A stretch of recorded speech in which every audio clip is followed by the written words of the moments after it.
नमस्कार. आमचे सन्मित्र मिलिंद असतील, अरुणजी असतील, किरण आहेत, आपले ओव्हाळ साहेब आहेत, असे बरेच लोक या आपल्या ग्रुपमध्ये आहेत आणि हे सगळं आपण सगळेजण या कार्यक्रमाच्या आयोजनासाठी जे कष्ट घेत आहात किंवा जे घेतलेले आहेत ऑनलाईन ऑर्गनाईज करण्यामध्ये, त्याबद्दल मी आपणा सर्वांना सर्वप्रथम धन्यवाद देतो. आणि धम्म महोत्सव संयोजन समितीशी मी गेल्या काही कालखंडामध्ये संबंधित राहिलेलो आहे. मिलिंदजींच्यामुळे हा सहवास आलेला आहे. त्याचबरोबर doctor Babasaheb Ambedkar knowledge resource centre, अश्वघोष थिएटर सातारा या संस्थांचे सर्व पदाधिकारी, अश्वघोष थिएटरच्या फेसबुक पेजचे सर्व सदस्य आणि व्याख्यानासाठी जेही लोक लाईव्ह आलेले आहेत ते सर्व श्रोते बंधू भगिनी मित्रमैत्रिणी, आपणा सर्वांना सर्वप्रथम माझा मनापासून जय भीम. आणि सुरुवात करतो आहे.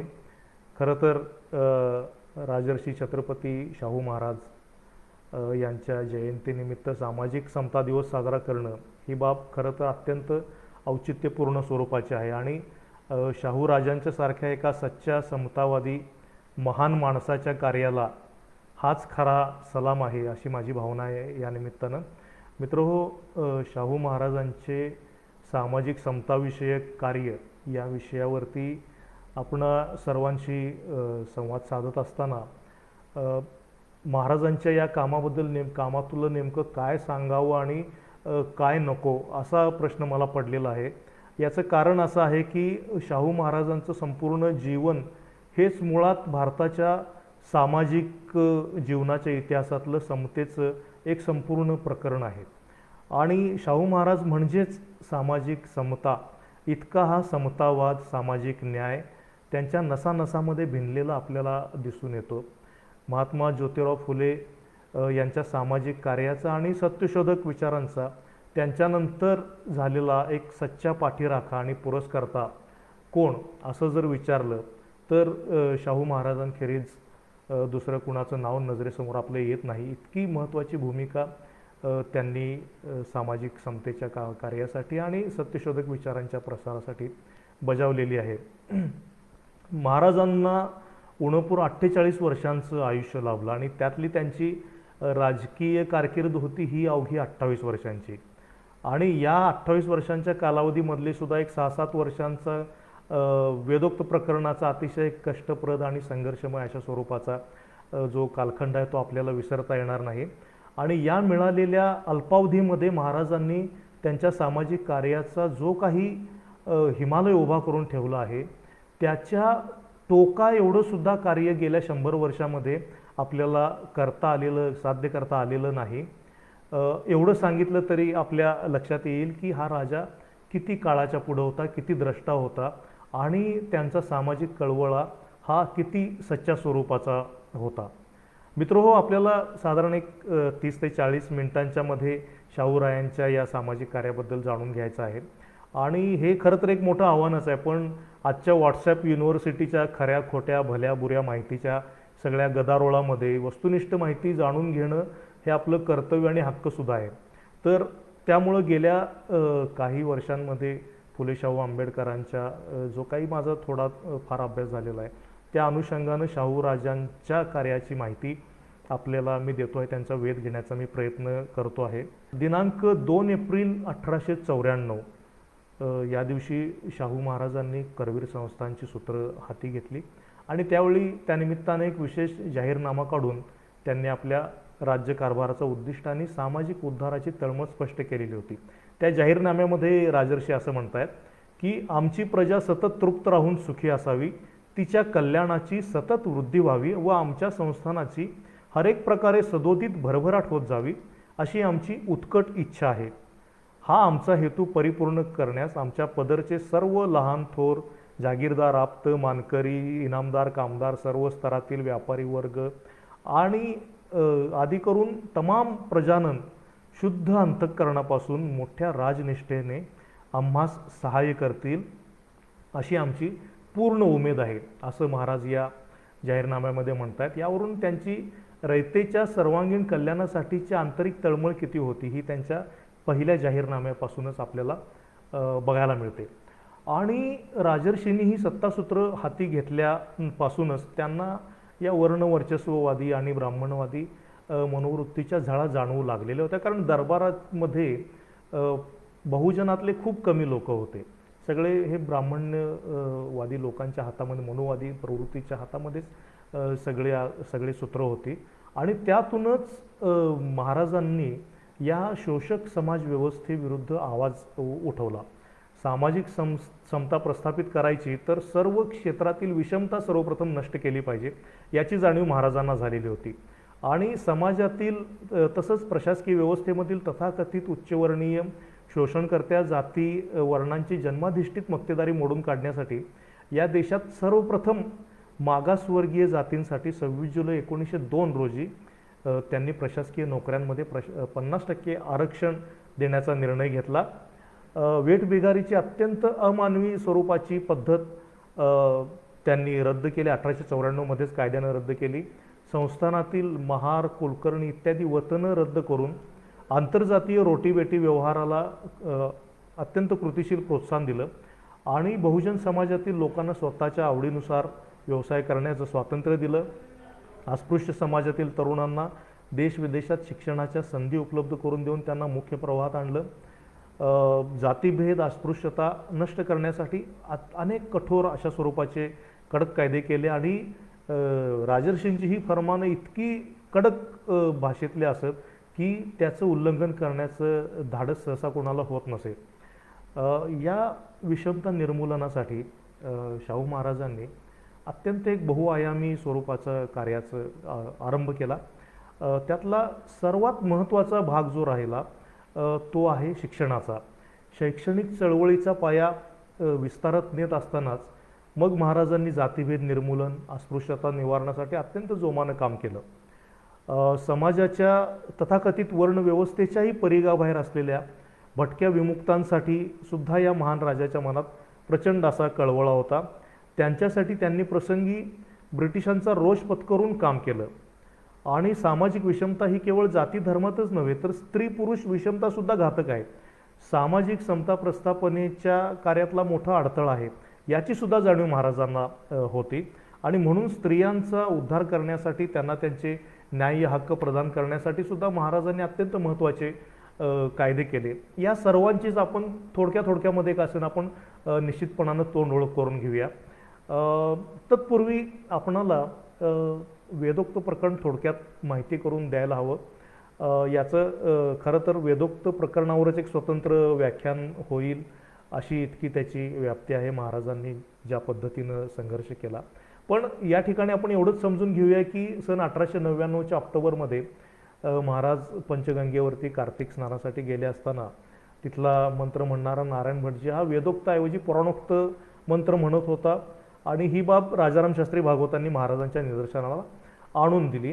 त्यावेळी त्याला जाब विचारला असताना शूद्राला पुराणोक्तच पद्धतीचा अनुग्रह करायचा असतो आणि त्यासाठी मला स्नानही करण्याची आवश्यकता वाटत नाही. तुम्हाला शूद्र आहात तुम्ही आणि तुम्हाला पुराणोक्त ग्रंथ मंत्र सांगावे लागतील.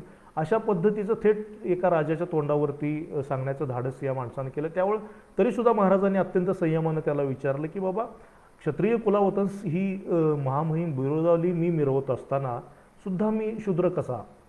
तर परत हा नारायण भटजी उद्धटपणानं त्यांना म्हणतो कसा की जोपर्यंत सर्वशक्तिमान ब्राह्मण वर्ग तुम्हाला क्षत्रिय म्हणून मान्यता देत नाही तोवर तुम्ही कोणतीही बिरोदावली मिरवली तरी मी तुम्हाला शूद्रांपेक्षा अधिक किंमत देणार नाही. म्हणजे ह्या पद्धतीनं आणि साक्षात शिवछत्रपतींना सुद्धा त्यांच्या राज्याभिषेकाच्या प्रसंगी अशाच परीक्षा पाहणाऱ्या प्रसंगातून जावं लागलेलं होतं. याची आठवण करून देणारा खरं तर शाहूंच्या आयुष्यातला हा प्रसंग होता. आणि ब्राह्मणी वर्णवर्चस्ववादी अहंकारानं महाराजांना शूद्र ठरवून त्यांचं क्षत्रियत्व नाकारल्यामुळं हा सगळा प्रसंग उद्भवला होता. आणि महाराष्ट्रातील संपूर्ण ब्रह्मवृंद, शंकराचार्य, लोकमान्य टिळक, प्रोफेसर विजापूरकर इत्यादी हे सगळे प्रतिगामी जे नेते होते त्यांनी ते प्रकरण खूप पेटवलं. आणि महाराजांना खरं तर या प्रकरणी तडजोड करणंसुद्धा सहज शक्य झालं असं जर त्यांनी मनात आणलं असतं. मात्र या वैयक्तिक अवमानाच्या प्रसंगामध्ये महाराजांना समस्त शूद्रातिशूद्रांवर होणारा व्यापक सामाजिक धार्मिक अन्याय त्यांना या माध्यमातून दिसून आला, या प्रकरणातून दिसून आला. माझ्यासारख्या राजाची जर ही अशी अवस्था हे लोक करत असतील तर सर्वसामान्य ब्राह्मणेतर शूद्रातिशूद्र यांच्या वाट्याला किती अवहेलना येत असेल. या विचारांना त्यांनी समस्त ब्राह्मणेतरांच्या सामाजिक न्याय हक्कांसाठी संघर्ष सर्वंकष प्रकारचा लढा पुकारला आणि या हे सगळा संघर्ष करत असताना अनेक कटू प्रसंगांना महाराजांनी तोंड दिलं. समाजात आणि राजघराण्यात यावेळेला अपशकुनाची भीती पेरण्याचे सुद्धा खूप प्रयत्न झाले. जुना राजवाड्याला पेटवून देण्यापर्यंत या सगळ्या वर्चस्ववादी प्रवृत्तींची मजल गेली. दरबारचे मुख्य पुरोहित आप्पासाहेब राजोपाध्ये यांनी सुद्धा धर्मकृत्य वेदोक्त पद्धतीनं करायला नकार दिला आणि म्हणजे टाळाटाळ करत राहिले ते. शेवटी महाराजांनी त्यांना दिलेलं इनाम जप्त केलं आणि त्यानंतर मात्र हे राजोपाध्ये स्थानिक पॉलिटिकल एजंटपासून ते गव्हर्नर जनरलपर्यंत अपिलात गेले आणि मे 1905 गव्हर्नर जनरलनी अखेरीस राजोपाध्यांची ही केस फेटाळून लावली आणि शेवटी वेदोक्त प्रकरणात ब्राह्मण पक्षाचा पराभव झाला. महाराजांच्या बाजूचा विजय झाला. करवीरच्या शंकराचार्यांनी आणि ब्रह्मवृद्धानं महाराजांसमोर शरणागती पत्कारली. त्यांचं क्षत्रियत्व आणि वेदाधिकार मान्य केला. हा केवळ महाराजांचाच नव्हे तर संपूर्ण भारताच्या इतिहासात सामाजिक न्यायाच्या प्राप्तीच्या संदर्भातला अतिशय महत्त्वाचा असा निर्णायक विजय होता. वेदोक्त प्रकरण त्या ठिकाणी संपलं असलं तरी महाराजांच्या सामाजिक न्यायासाठीच्या लढ्याला मात्र त्यानंतर टोकदार विरोधाला त्यांना तोंड द्यावं लागलं आणि त्याबर हुकूम महाराजांचा लढासुद्धा टप्प्याटप्प्याने धारदार बनत गेला. या पार्श्वभूमीवरती आपण आता महाराजांनी केलेलं जे शैक्षणिक कामं, मी शैक्षणिक कामापासून आणि त्याच्या संदर्भात मी तपशिलामध्ये का बोलणार आहे, कारण विषमता निर्मूलनाची जाणीव ही शिक्षणामधूनच शोषितांमध्ये सुद्धा येऊ शकते आणि शोषणकर्त्यांमध्ये सुद्धा यावी अशी अपेक्षा असते.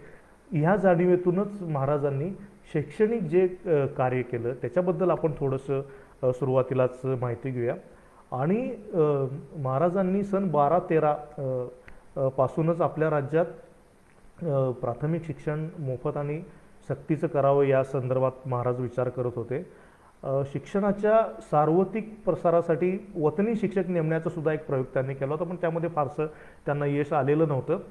पण दिनांक 24 जुलै 1917 रोजी मात्र त्यांनी घोषित केलं की येत्या गणेश चतुर्थीपासून करवीर इलाक्यात प्राथमिक शिक्षण सक्तीचं आणि मोफत करण्यात येत आहे. सध्या असलेल्या सर्व प्राथमिक शाळांतील फी सदर दिवसापासून माफ करण्यात येत आहे. या सक्तीच्या प्राथमिक शिक्षणाची नियमावली करण्यासाठी त्यांनी करमरकर, मराठे, पंडितराव अशा 3 ब्राह्मण शिक्षण तज्ज्ञांची समिती नेमली.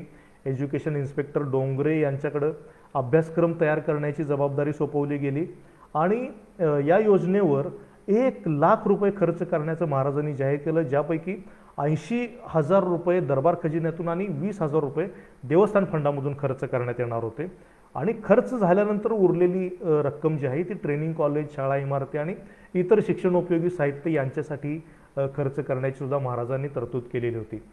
यानंतर 21 सप्टेंबर 1917 रोजी कोल्हापूर संस्थानामध्ये सक्तीच्या शिक्षणाचा कायदा खास जाहीरनामा काढून प्रसिद्ध करण्यात आला.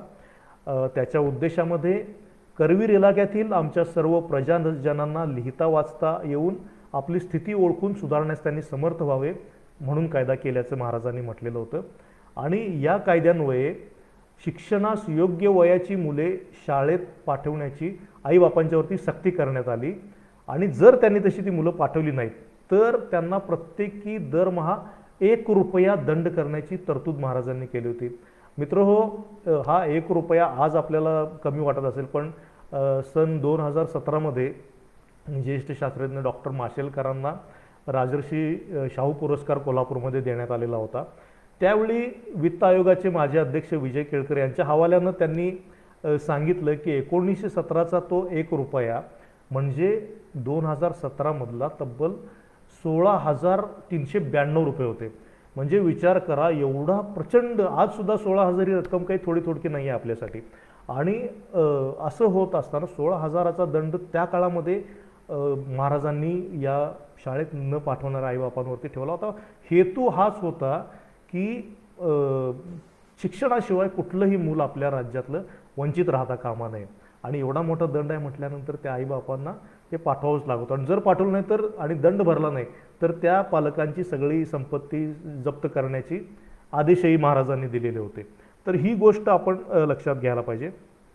यानंतर वर्षभरामध्ये संस्थानातल्या खेड्यापाड्यात 96 नव्या शाळा सुरू झाल्या. यातल्या पहिल्या नव्या सक्तीच्या शाळेचा उद्घाटन सोहळा चिखली इथं खुद्द महाराजांच्या हस्ते झाला.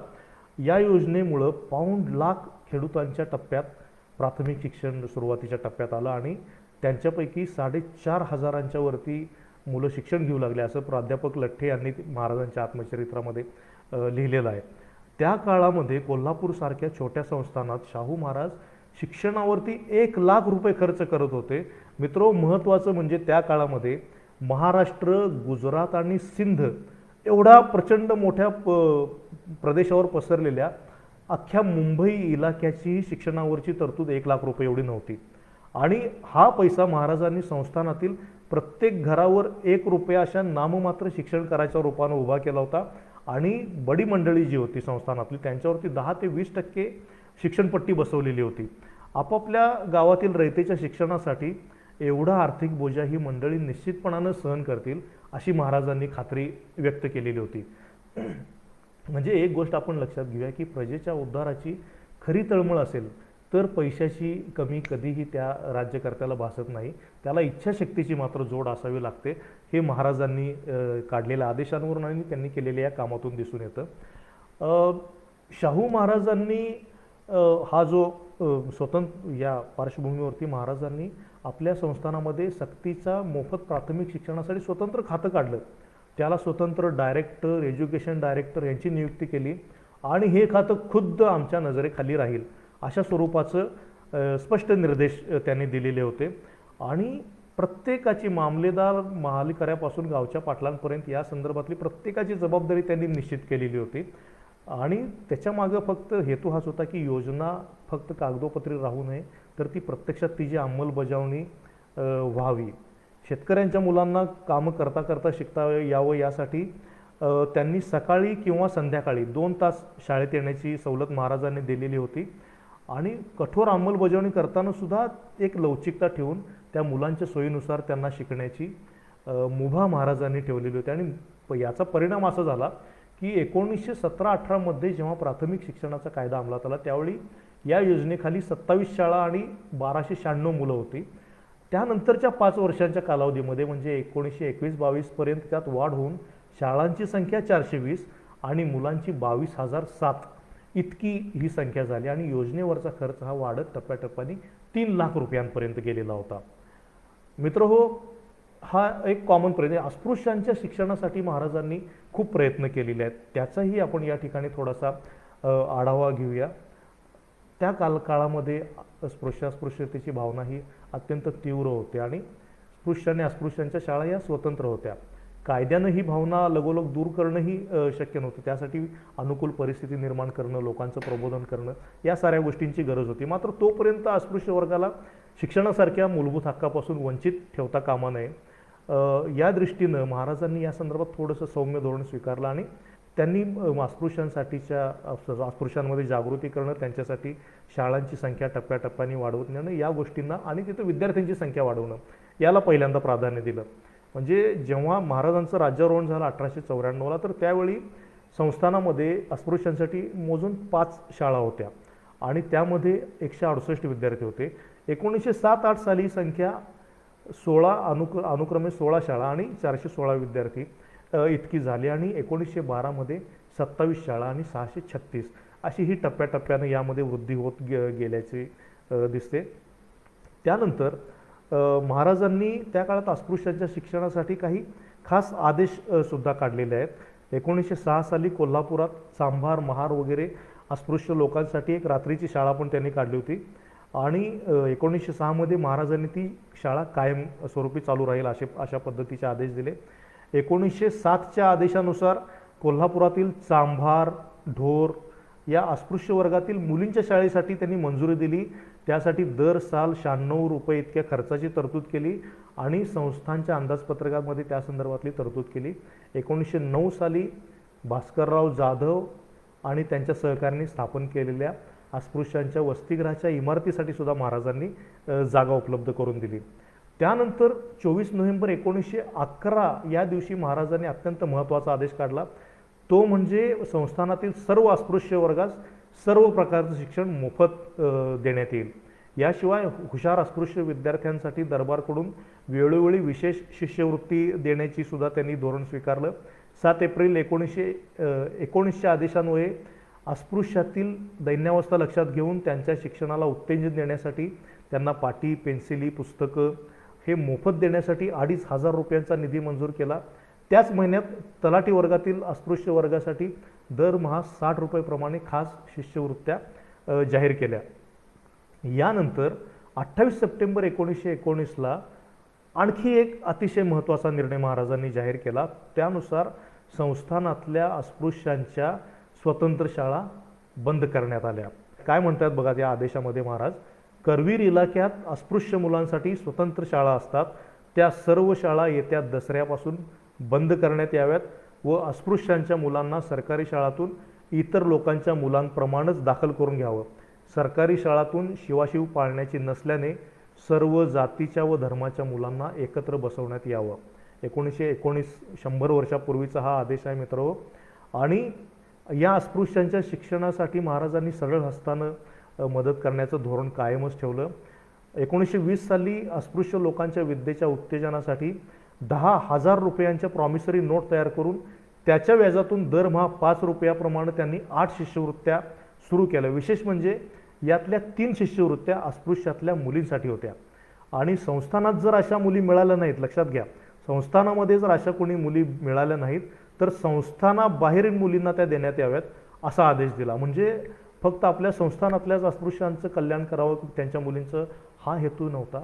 कुठेही अस्पृश्य संस्थानाबाहेरची असली तरी ती वंचितच आहे, तिचं कल्याण यातून व्हावं ही एक भावना, धारणा महाराजांच्या या आदेशामधून दिसून येते. संस्थानाबाहेरच्या सुद्धा अनेक विद्यार्थ्यांना, वसतिगृहांना महाराजांनी अत्यंत सरळ हस्तानं मदत केलेली आहे. अस्पृश्यांचे विदर्भातले पुढारी नंदागवळी, कालीचरण नंदागवळी यांना सुद्धा, यांचं एक अस्पृश्यांचं वसतिगृह होतं, त्यासाठी सुद्धा महाराजांनी त्यांना आर्थिक मदत पाठवल्याचं एक नोंद आहे, त्यांना पत्र पाठवलेलं आहे महाराजांनी. स्त्री शिक्षणासाठी महाराजांनी खूप मोठ्या प्रमाणावर प्रयत्न केलं. त्यांनी स्त्री शिक्षणाची व्यवस्था पाहण्यासाठी आपल्या संस्थानातल्या स्त्री शिक्षण अधिकाऱ्याचं विशेष पद निर्माण केलं. ही जबाबदारी रखमाबाई केळवकर यांच्याकडे दिली. संस्थानात मुलामुलींसाठी शाळा होत्याच, पण मुलींसाठी स्वतंत्र शाळा निर्माण केल्या. मुलींमध्ये उत्तीर्ण होण्याचं प्रमाण वाढावं म्हणून त्यांच्या पास होण्याच्या प्रमाणामध्ये शिक्षकांना विशेष इनाम देण्याची योजना चालू केली. प्रौढ आणि मागास वर्गातील स्त्रियांसाठी सन 1919 मध्येच विशेष गॅझेट हुकूम जारी केला आणि त्याद्वारे अशा शिक्षणासाठी उत्सुक असलेल्या स्त्रियांच्या राहण्या जेवण्याची व्यवस्था दरबारकडून मोफत करण्यात आली. हुशार मुलींना पुढील शिक्षणात प्रोत्साहन मिळावं म्हणून दरबारनं खास शिष्यवृत्त्या ठेवल्या आणि राजकन्या अक्कासाहेब महाराज यांच्या विवाहाप्रित्यर्थ प्रत्येकी 40 रुपयांच्या एकूण 5 शिष्यवृत्त्या इयत्ता 4थीच्या वार्षिक परीक्षेमध्ये सर्वाधिक गुण मिळवणाऱ्या विद्यार्थिनींना त्यांनी देण्याची घोषणा केलेली होती. मुलींच्या उच्च शिक्षणाच्या बाबतीत सुद्धा शाहू महाराजांनी असाच उदार दृष्टिकोन ठेवल्याचं आपल्याला दिसतं. राजाराम कॉलेजमध्ये शिकणाऱ्या सर्व मुलींचं शिक्षण त्यांनी मोफत केलेलं होतं.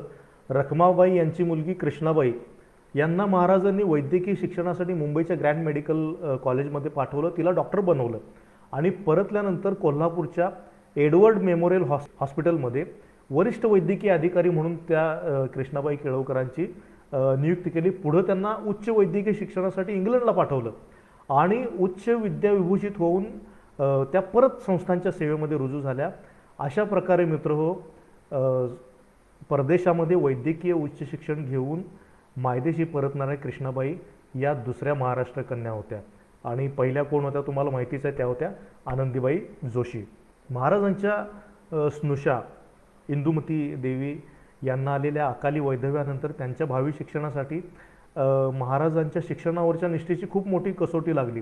संपूर्ण राजपरिवाराचा विरोध पत्करून त्यांनी सोनतळी कॅम्पवर इंदुमती देवींच्या शिक्षणाची व्यवस्था केली.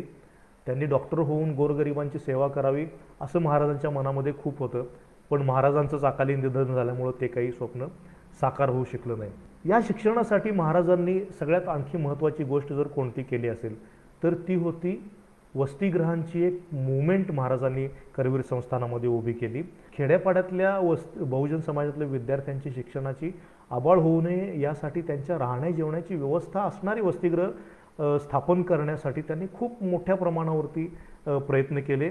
1896मध्ये राजाराम कॉलेजमध्ये उच्च शिक्षणासाठी येणाऱ्या विद्यार्थ्यांसाठी कॉलेजला जोडून एक वसतिगृह महाराजांनी स्थापन केलं. 1899मध्ये आपल्या संस्थानातल्या वडगाव इथल्या चिमणाजी पाटलांचा मुलगा पांडुरंग हा मॅट्रिक पास झाल्याचं महाराजांना समजलं आणि पांडुरंगला बोलवून त्याच्या अत्यंत आस्थेवाईकपणानं महाराजांनी चौकशी केली.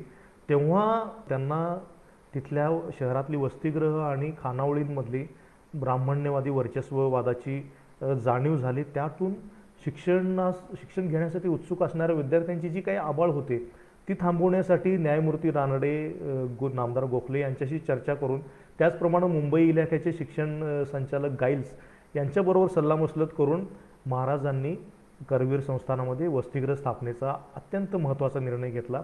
18 एप्रिल 1901 रोजी मामासाहेब खानविलकर, आप्पासाहेब म्हैसाळकर, भास्करराव जाधव, दाजीराव विचारे, जिवाजीराव सावंत इत्यादी प्रमुख नेत्यांच्या सहकार्यानं महाराजांनी व्हिक्टोरिया मराठा बोर्डिंगची स्थापना केली आणि पी.सी. पाटील हे या वसतिगृहाचे पहिले विद्यार्थी होते, जे पुढे बॅरिस्टर पी.सी. पाटील म्हणून मान्यता पावले. या वसतिगृहाच्या नावामध्ये मराठा जरी असलं तरी तिथं सर्व जाती धर्माच्या मुलांना प्रवेशाचं धोरण होतं, हे या ठिकाणी आपण लक्षात घेतलं पाहिजे. याच वर्षी त्यांनी लगेच जैन बोर्डिंगचीही स्थापना केली आणि त्यानंतर 1908 पर्यंत महाराजांनी लिंगायत, मुस्लिम, अस्पृश्य, सोनार, शिंपी, पांचाळ, सारस्वत, इंडियन ख्रिश्चन, कायस्थ, प्रभू, वैश्य, ढोर, चांभार, सुतार, नाभिक, सोमवंशी, आर्य, क्षत्रिय, कोष्टी इत्यादी विविध जाती धर्मांच्या विद्यार्थ्यांसाठी 23 वसतिगृह संस्थानामध्ये स्थापन केली. या प्रत्येक वसतिगृहाला इमारती, खुल्या जागा, कायमस्वरूपी उत्पन्नाची साधनं ही उपलब्ध करून देऊन गरीब विद्यार्थ्यांच्या तिथल्या राहण्याची, त्यांच्या शिक्षणाची अत्यंत चोख व्यवस्था कशी होईल हे महाराजांनी पाहिलेलं आहे. तत्कालीन समाज व्यवस्थेमध्ये जात वास्तव हे खूप भयान स्वरूपाचं होतं. जातीची उतरंड मनीमानसी खोल रुजलेली होती. या पार्श्वभूमीवर शाहू महाराजांनी अतिशय एक महत्त्वाचा निर्णय घेतला होता, ती म्हणजे ब्राह्मणेतर समाजातली मुलं काहीही करून शिकली पाहिजेत आणि ती शिकायला हवीत. यासाठी त्यांनी अस्पृश्य समाजासाठी सुद्धा स्वतंत्र वसतिगृह काढावे लागले, कारण अस्पृश्यांमध्ये सुद्धा ही जातीची उतरंड होती.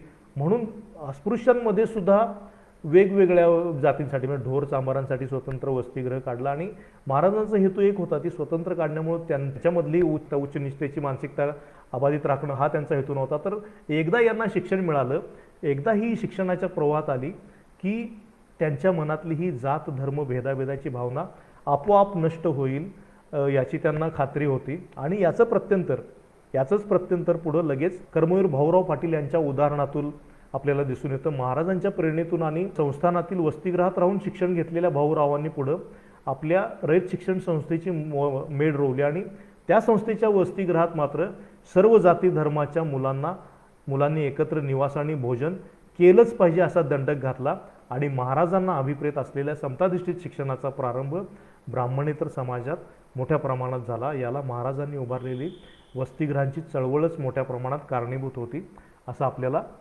दिसून येतं. याच पार्श्वभूमीवरती जाती निर्मूलन आणि दलितोद्धाराचं जे महाराजांनी काम केलं याकडे आपण थोडंसं आता वळूया. सामाजिक विषमतेचं मूळ हे वर्ण वर्चस्ववाद आणि जातीभेदामध्ये आहे हे महाराजांनी अगदी पक्क ओळखलेलं होतं आणि या विषमतेचं उच्चाटन करून मानवतावादी समताधिष्ठित समाज व्यवस्था प्रस्थापित करण्याचा आग्रह त्यांच्या प्रत्येक भाषणातून, अगदी तुम्ही माणगावचं भाषण घ्या, नागपूरमधलं भाषण घ्या, अगर लखनौमधलं भाषण घ्या, प्रत्येक भाषणामध्ये त्यांचा हा आग्रह डोकावत होता. मात्र विचारांपेक्षा अत्यंत पराकोटीच्या कृतिशीलतेवर भर असणारा शाहू राजांसारखा दुसरा राजा मात्र कुणी नव्हता. आपल्या संस्थानात शाळा, धर्मशाळा, सरकारी कार्यालय, दवाखाने इत्यादी सार्वजनिक ठिकाणी जातीभेद अस्पृश्यता यांना प्रतिबंध करणारा जाहीरनामा प्रसिद्ध करून त्यांनी त्याला कायद्याचं स्वरूप दिलेलं होतं. आंतरजातीय रोटी व्यवहार आणि बेटी व्यवहाराला सुद्धा महाराजांइतकं अन्य कोणी सुद्धा प्रोत्साहन दिलं नसेल. त्यांनी संस्थानामध्ये 12 जुलै 1919 रोजी आंतरजातीय आणि आंतरधर्मीय विवाहाला मान्यता देणारा कायदा लागू केला. केवळ कायदा करून ते थांबले नाहीत, तर कोल्हापूर आणि इंदूर या दोन संस्थानांच्या दरम्यान 100 आंतरजातीय विवाह ठरवून त्यांनी त्यापैकी 25 घडवून सुद्धा आणले. महाराजांच्या भगिनी चंद्रप्रभाबाई यांचा इंदूरचे राजे यशवंतराव होळकर यांच्याशी झालेला आंतरजातीय विवाह हा त्याचपैकीच एक होता. त्यावेळी देशभरात अशा कायद्याला विरोध होता, हे आपल्याला लक्षात घ्यावं लागेल. 1917 मध्ये केंद्रीय कायदे मंडळामध्ये विठ्ठलभाई पटेल यांनी आंतरजातीय विवाहाचं बिल आणलेलं होतं. या बिलाला शंकराचार्य, टिळक आदी सगळ्या या सनातन्यांनी प्रचंड विरोध केलेला होता.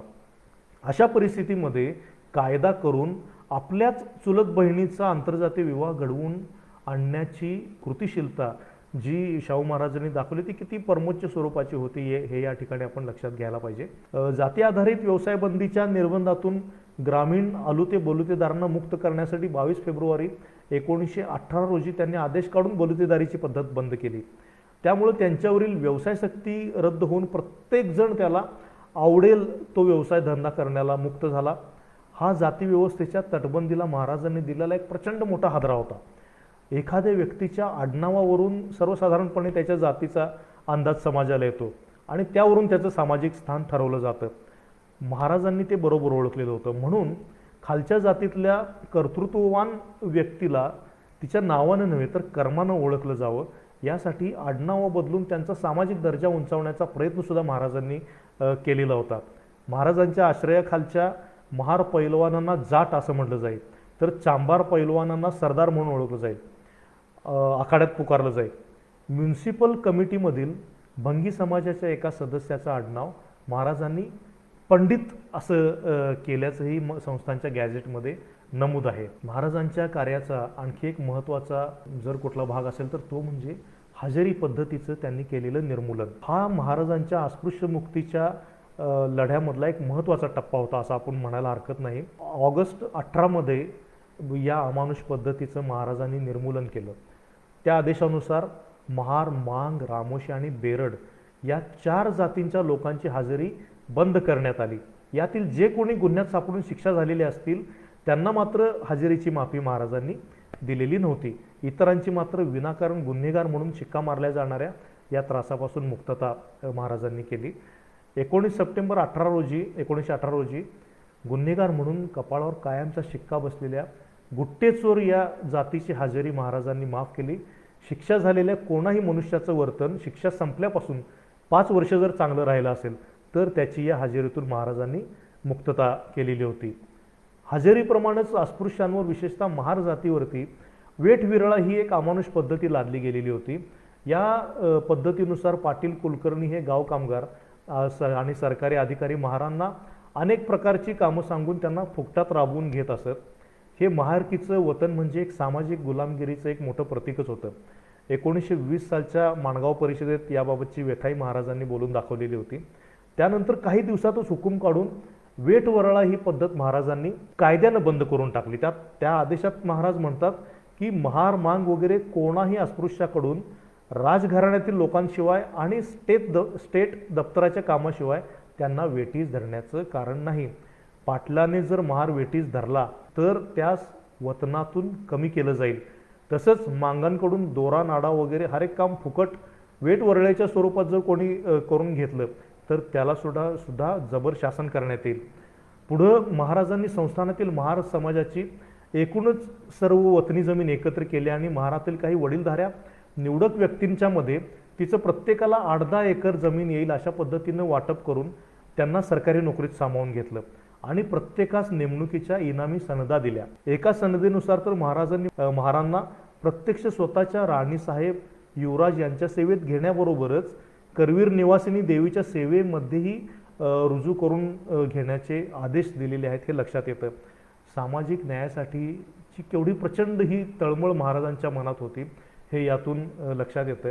पण आणखी यातला दुसरा मुद्दा असा होता की सगळ्याच गावातल्या निवडक महारांना सरकारी नोकरीत घेणं काही महाराजांना शक्य नव्हतं. त्याप्रमाणे ज्यांच्या वतनी जमिनी जाणार होत्या ते सुद्धा लोक यामध्ये नाराज होते आणि याच्यावर उपाय म्हणून महाराजांनी काय केलं की सर्वच महाराजांचं महारकीचं वतन हे खालसा करून त्यांच्या जमिनी या रैतावा करून त्यांच्या नावानं करून दिल्या आणि वतनाच्या जबाबदारीतून त्यांची कायमस्वरूपी मुक्तता केली. 21 जून 1921 रोजी हा आदेश देण्यात आला आणि याचा ताण सरकारी खजिन्यावर पडणार हे लक्षात आणून दिल्यानंतर महाराजांनी फार महत्त्वाचे उद्गार काढलेले आहेत. ते म्हणतात, माझा खजिना या कामासाठी जर रेता जरी झाला तरी त्याची मला पर्वा नाही, पण माणसाला माणुसकीपासून वंचित ठेवणारी रूढी मात्र मी मोडल्याशिवाय राहणार नाही. किती तळमळ आहे बघा महाराजांच्यामध्ये या एकूण सगळ्या अस्पृश्यता मुक्तीच्या संदर्भात. या व्यतिरिक्त अस्पृश्यता निवारणासाठी अनेक कडक उपाय महाराजांनी केले आणि त्याची अंमलबजावणी सुद्धा स्वतःपासूनच केली. 1908 मध्ये त्यांच्या सुकन्या राधाबाई साहेबांचा विवाह सोहळा झाला. त्यावेळी सरकारी घोडागाडीवर अस्पृश्य कोचमन आरूढ झालेले होते. तेव्हा ते बघून समस्त कोल्हापूरवासीय नागरिक चकित झालेले होते. महार समाजातील काहींना माहूत म्हणून घेतलं आणि त्यांच्या लढवय्यपणामुळं त्यांना कमरेला तलवारी अडकवून फिरण्याचं सुद्धा स्वातंत्र्य महाराजांनी दिलेलं होतं. महाराजांनी 23 फेब्रुवारी 1918ला कुलकर्णी वतन खालसा करून त्यांच्या जागी पगारी तलाठी नेमण्याचा हुकूम काढला आणि या जागा भरताना गावोगाव जे अस्पृश्य समाजातील लोक होते त्यांना महाराजांनी प्राधान्य दिल्याचंही लक्षात येतं आणि समाधानकारक काम करणाऱ्या लोकांना बढत्या सुद्धा महाराजांनी दिलेल्या होत्या. दरबारी नोकऱ्यांबरोबर अस्पृश्यातल्या लायक व्यक्तींना महसूल, न्याय, पोलीस अशा सगळ्या खात्यांमध्ये सुद्धा नेमणुका देण्यास महाराज मागे पुढे बघत नव्हते आणि त्याचबरोबर अनेक विविध उद्योगधंदे करण्यासाठी जर कोणी पुढे आला तर त्यांना सुद्धा मदत करत होते. महाराज गणपतराव पवार आणि लक्ष्मण मास्तर यांना त्यांनी शिवणयंत्र दिली आणि राजवाड्याकडची काही कपडे त्यांच्याकडून शिवून घेतलेली होती. गंगाराम कांबळे यांच्या सत्यशोधक हॉटेलचा किस्सा तर सगळ्यांना माहितीच आहे. आपल्या दरबाऱ्यांसह एका महार व्यक्तीच्या चहाच्या गाड्यावर हॉटेलमध्ये त्यांच्या समवेत चहा घ्यायला महाराज जात असत आणि बाबासाहेब आणि शाहू महाराजांनी मदत केलेली आहे हा तर एक स्वतंत्र त्यांच्या आयुष्यातला एक महत्त्वाचा प्रसंग आहे. बाबासाहेबांच्याही आणि शाहू महाराज त्यावरती आपल्याला स्वतंत्रपणानं परत बोलावं लागेल. पण त्यांना सुद्धा बाबासाहेबांना ज्या तळमळीनं महाराजांनी मदत केली ती सुद्धा फार महत्त्वाची आहे हे आपण या ठिकाणी लक्षात घेऊया. कोल्हापूर म्युन्सिपाल्टीच्या कार्यालयात दत्तोबा पवार यांच्या रूपानं चेअरमनपदी प्रथमच एका अस्पृश्य नागरिकाची नियुक्ती करण्यात आली. कदाचित देशाच्या सामाजिक इतिहासातलं हे अत्यंत असाधारण स्वरूपाचं असं उदाहरण असेल असं मला वाटतं.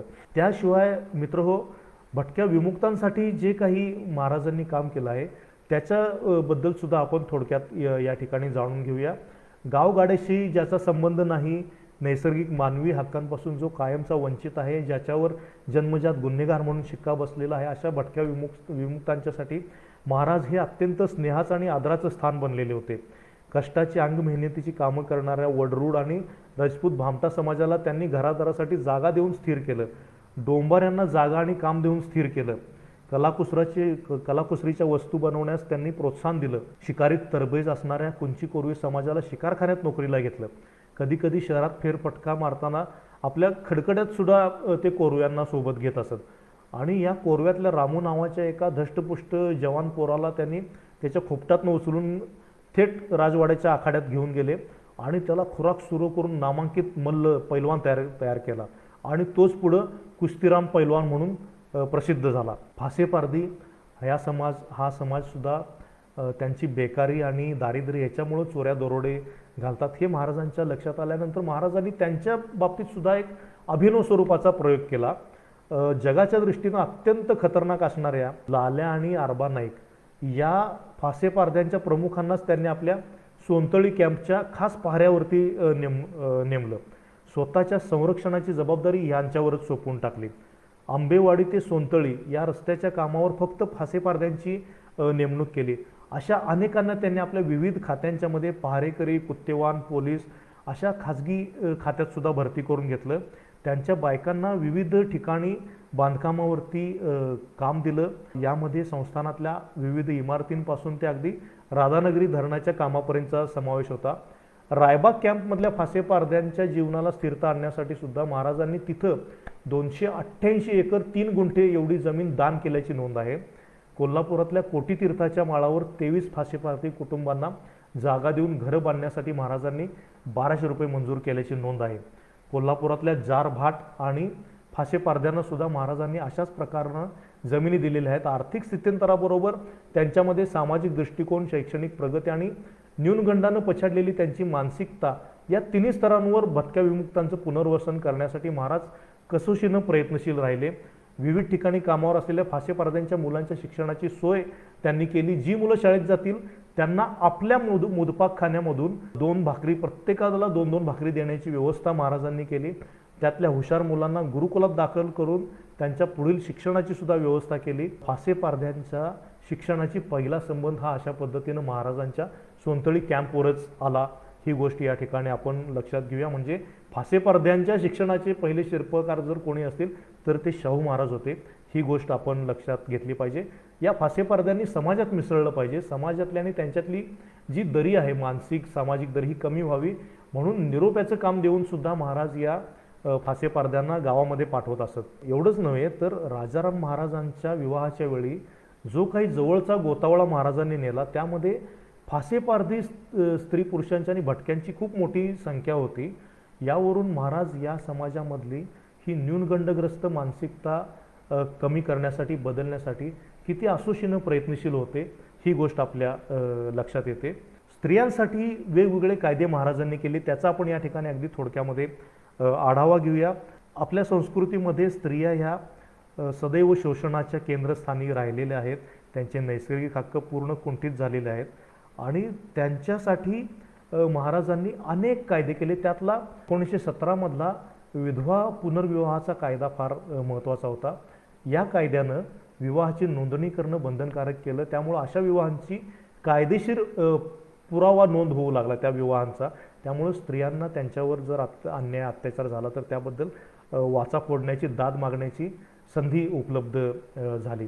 त्याचप्रमाणे समाजामध्ये हिंदूंच्या अनौरस संततीच्या वारसा हक्काबाबत उच्च जाती आणि कनिष्ठ जाती यांच्यामध्ये भेदाभेद होता. म्हणजे त्यामध्ये सुद्धा समानता नव्हती. तर कनिष्ठ जातीतील महिलांचं मोठं शोषण त्यामुळं होत होतं.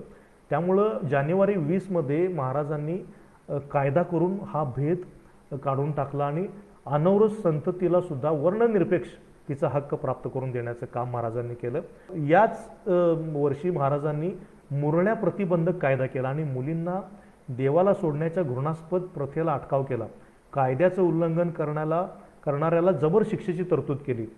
आणि 23 ऑगस्ट 1919 रोजी महाराजांनी म्हटलंय की महाराजांनी स्त्रियांना क्रूरपणे वागवण्याचे नाहीसे करावे किंवा त्यास प्रतिबंध करावा म्हणून केलेले कायदे आणि कोल्हापूरचे काडी मोडण्याचे नियम हे स्त्रियांना संरक्षण देणारे आणखी 2 महत्त्वाचे कायदे जारी केले. या कायद्यात त्यांनी क्रूरपणाची वागणूक या शब्दाची सुद्धा व्यापक व्याख्या केलेली होती. त्यामध्ये शारीरिक छळाबरोबरच मानसिक छळाचा सुद्धा समावेश महाराजांनी केलेला होता. उपाशी ठेवणं, आपल्या स्त्रीचा सहवास टाळणं, मुद्दाम अवहेलना करणं, या गोष्टींचा सुद्धा समावेश त्यामध्ये महाराजांनी केलेला होता. संस्थानामध्ये त्या काळी घटस्फोटाबाबत जात पंचायत अत्यंत मनमानी स्वरूपानं निर्णय देत असे. विशेषतः पुरुषांना अनुकूल आणि स्त्रियांना प्रतिकूल अशा पद्धतीचे हे निर्णय असत. यामध्ये सुसूत्रता आणण्यासाठी महाराजांनी काडीमोड घेण्यासंदर्भातला सुद्धा कायदा केला. समाजातील विविध जाती धर्मात घटस्फोट घेण्याच्या पद्धतीमधली अस्पष्टता, दिरंगाई आणि ढिलाई नष्ट करून पती पत्नीमधील भौतिक संबंध कायद्यानं सुरक्षित राखणं आणि समाजाचा नैतिक पाया मजबूत करणं ही उद्दिष्ट या कायद्यामागं महाराजांनी ठेवलेली होती. ख्रिश्चन आणि पारशी हे 2 समाज सोडून संस्थानातील सर्व जाती धर्माच्या लोकांसाठी महाराजांनी हा कायदा लागू केलेला होता. या कायद्यानुसार स्त्रियांना सुद्धा काडीमोड घेण्याची परवानगी मिळाली. त्याचप्रमाणे स्त्रियांच्या हक्कांच्या संरक्षणाचाही विचार महाराजांनी या कायद्यात केलेला होता. घटस्फोटानंतर महिलेच्या अन्न, वस्त्र, इतर खर्चाची योग्य व्यवस्था, वैवाहिक संतती असेल तर त्यांचा ताबा, पोटगी, त्या मुलांच्या शिक्षणाची व्यवस्था आदी संदर्भातली कलमं या कायद्यामध्ये महाराजांनी टाकलेली होती. आणि आंतरजातीय आणि आंतरधर्मीय विवाहात महिलेची होणारी जी काही सस्यहोलपट आहे ती लक्षात घेऊन नोंदणी पद्धतीनं विवाह करण्याचं स्वातंत्र्य देणारा कोल्हापूर इलाक्यातील विवाह संबंधीचा कायदा महाराजांनी केलेला होता. तत्कालीन समाजामध्ये बालविवाहाची प्रथा सर्रास होती आणि 10 वर्षाच्या आतच मुलींचे विवाह केले जात. त्यातून अकाली वैधव्य येणं, बाळंतपणाच्या समस्या, पुनर्विवाह अशा अनेक समस्या निर्माण होत. ब्रिटिश सरकारनं 1891 मध्ये संमती वयाचा कायदा करून मुलींचं संभोग वय हे किमान 10 ऐवजी 12 वर्ष असावे असा निर्बंध घातलेला होता. त्याला टिळकांसारख्या अनेक प्रतिगामींनी विरोध केलेला होता. या पार्श्वभूमीवर शाहू महाराजांनी जो आंतरजातीय विवाहाचा कायदा केलेला होता त्यानुसार विवाहाच्या वेळी पुरुषाचं वय 18 वर्ष आणि स्त्रीचं वय 14 वर्ष पूर्ण असलं पाहिजे असा निर्बंध घातलेला होता.